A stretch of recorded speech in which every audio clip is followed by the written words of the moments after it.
The first question comes in and it says, we see and hear commercials for so many different lawyers these days. It's hard to know who's who.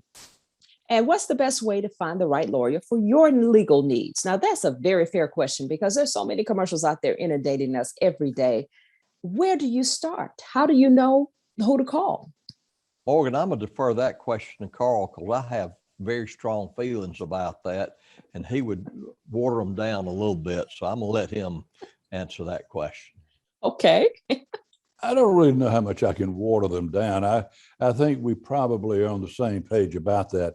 But in answer to the question, try to give legitimacy to the question. I would say this: when you see commercials on TV of a lawyer who claims to be heroic, who claims to always get really high dollars and to get them quick and easy, you need to steer away from that lawyer or that firm. I mean, some of them tout how big they are. Some of them brag about their own personal matters, or they have a client on there who will give a testimonial. If it's a big budget operation, I would tend to stay away from it. If it's somebody just speaking plainly and truthfully from their heart, who you can tell doesn't really care about advertising, those are the people I would listen to. I don't know if I can explain to an audience how to differentiate those. I know lawyers can tell. You can look at the product and tell whether or not that's somebody who really practices law. And I would give you this as an additional piece of advice. If you call any lawyer and you go in to see that lawyer, and who you see is either an investigator or a case manager or a paralegal, and you don't see a licensed lawyer, licensed to practice law in this state, but you see somebody who he is managing, who is not a lawyer, you don't need to be with that lawyer. Now, before long, I think the way things are going, lawyer advertisements are going to be about like the Yellow Pages were a few years back. There's so many of them, they become almost meaningless. So we go back to the way that we've always done it, talk to people who've used lawyers, who know the kind of work that lawyers do, and get recommendations on it. I don't care if it's somebody who wrote your will or who handled your cousin's divorce case, but somebody who actually practices law and deals with clients on an everyday basis. Those people will refer you to the kind of lawyer you need if you have a case that involves a significant injury with good coverage and has some complexity to it. Then you need to search out a lawyer who does real work.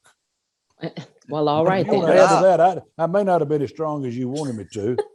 Well, I would add something to that also. I would be very wary of a law firm that advertises will come to you and that they send people out to your home to sign the case up, because typically it's not going to be a lawyer, it's going to be a caseworker.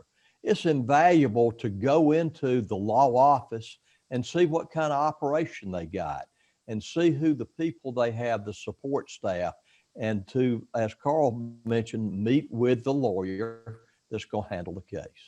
All right. Well, that's a very good point. Thank you, Wendell, for bringing that up. And since we have you right now and your voice is the one that we're listening to, why don't you tell us about your case? What have you been working on that you wanted to share with us tonight? This is a case we resolved about a year ago, Morgan, that occurred several years earlier on Christmas Eve night. Our client had left Savannah early in the evening and was traveling to his girlfriend's house that was up near Macon. And on the way, while he was traveling on I-16, he was rear-ended by a drunk driver and was knocked down an embankment, vehicle overturned. And at the end of the wreck, he was knocked unconscious and was unconscious when the EMTs arrived. He was life-flighted to the medical center here, unconscious. Nobody knew who he was. His identification that he had in the car was dispersed and somewhat lost somewhere in the wreck. So nobody knew where he was. The girlfriend later that evening found out that, hey, he hadn't arrived when he should have. they started calling the family, and finally it was only the next day that they were able to locate him here in the hospital in Macon. But we looked at the case, and it's very important to go investigate a case. We realized that the drunk driver had received the alcohol from one of your quick stop kind of establishments where he'd gone in and purchased the beer.